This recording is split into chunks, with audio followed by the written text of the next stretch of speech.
കുടുംബജീവിതം ആസ്വദിച്ചു തുടങ്ങിയ സമയത്താണ് മല്ലികയ്ക്ക് സുകുമാരനെ നഷ്ടമായത്. അന്ന് 40-നോടടുത്ത പ്രായം മാത്രമേ മല്ലികയ്ക്ക് ഉണ്ടായിരുന്നുള്ളൂ.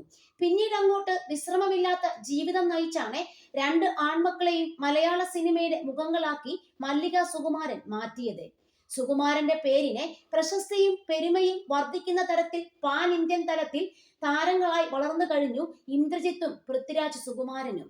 70-കളോടടുക്കുന്ന മല്ലികയും മക്കൾക്കും മരുമക്കൾക്കും കൊച്ചുമക്കൾക്കുമൊപ്പം സന്തോഷകരമായ ജീവിതം നയിക്കുകയാണ്. വിശ്രമ ജീവിതം ആസ്വദിക്കേണ്ട സമയമായി എങ്കിലും അതിനൊന്നും മല്ലിക ഇപ്പോൾ തയ്യാറല്ല. തന്നെ തേടി വരുന്ന സിനിമകളും സീരിയലുകളുമെല്ലാം ചെയ്യുന്നുമുണ്ട്. ആൺമക്കളെ വളരെ വിരളമായി മാത്രമേ അടുത്ത് കിട്ടാറുള്ളൂ എന്നതുകൊണ്ട് തന്നെ മല്ലികയുടെ ലോകം കൊച്ചുമക്കളാണ്. പേരക്കുട്ടികൾ 3 പേരെയും കുറിച്ച് മല്ലിക സുകുമാരൻ പറഞ്ഞ കാര്യങ്ങളാണ് ഇപ്പോൾ ശ്രദ്ധ നേടുന്നത്. അലങ്കൃതയെ മുംബൈയിലെ സ്കൂളിൽ പഠിക്കാൻ ചേർത്തതിൽ താൻ എപ്പോഴും പരിഭവം പറയാറുണ്ടെന്നും ഫോണിലൂടെ മാത്രമുള്ള കമ്മ്യൂണിക്കേഷനെ ഉള്ളുവെന്നും കൊച്ചുമകളെ കണ്ടിട്ട് നാളുകൾ കുറച്ചായെന്നും മല്ലിക പറയുന്നു. ആരാധ്യ ബച്ചൻ മുതൽ ഷാരൂഖിന്റെ മകൻ അബ്രാം വരെ പഠിക്കുന്ന ധീരുഭായ് അംബാനി ഇന്റർനാഷണൽ സ്കൂളിലെ വിദ്യാർത്ഥിയാണ് ഇപ്പോൾ അലങ്കൃതയും. മുംബൈയിലേക്ക് ചേക്കേറിയ ശേഷമാണ് മകളെ പൃഥ്വിരാജും സുപ്രിയും അംബാനി സ്കൂളിൽ ചേർത്തത്. ബോളിവുഡിൽ അടുത്തിടെയായി പൃഥ്വിരാജ് സജീവമാണ്. ബോളിവുഡ് സെലിബ്രിറ്റികളുടെ ഫംഗ്ഷനുകളിൽ സൗത്തിൽ നിന്ന് ക്ഷണം ലഭിക്കുന്ന ചുരുക്കം ചില ദമ്പതികളിൽ പൃഥ്വിരാജും സുപ്രിയയും ഇടം പിടിച്ചു കഴിഞ്ഞു. മല്ലിക സുകുമാരന്റെ വാക്കുകൾ ഇങ്ങനെയാണ്: അലങ്കൃത കേരളത്തിലായിരുന്ന സമയത്തെ ഞാനുമായി നല്ല അടുപ്പത്തിലായിരുന്നു. പക്ഷേ അദ്ദേഹത്തിന് ടെസ്റ്റ് എഴുതിയ ശേഷം അംബാനിയുടെ സ്കൂളിൽ അഡ്മിഷൻ കിട്ടി. ഞാൻ അതിൽ പിണക്കത്തിലാണ്. അവിടെ പഠിച്ചവരാണോ ലോകത്തിൽ മഹാന്മാരായിട്ടുള്ളത് എന്നൊക്കെ ചോദിച്ച് ഞാൻ ഇടയ്ക്ക് എന്റെ സങ്കടം പറയാറുണ്ട്. അല്ലാതെ കുറ്റമല്ല.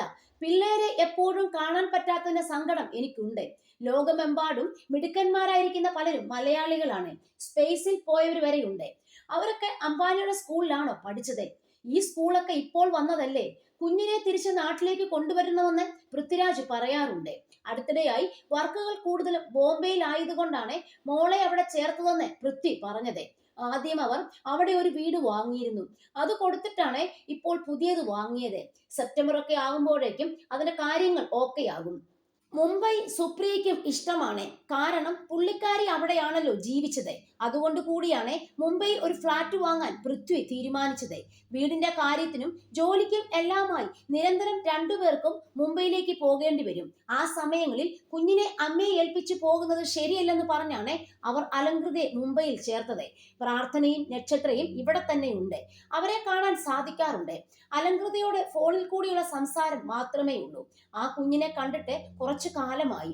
രാജുവിന്റെ ഡയറക്ഷൻ പോലെയാണ് പ്രാർത്ഥനയുടെ മ്യൂസിക്. ജസ്റ്റിൻ ബീബർ എന്നും പറഞ്ഞാണ് പ്രാർത്ഥന മ്യൂസിക്കിന് പിന്നാലെ യാത്ര തുടങ്ങിയത്.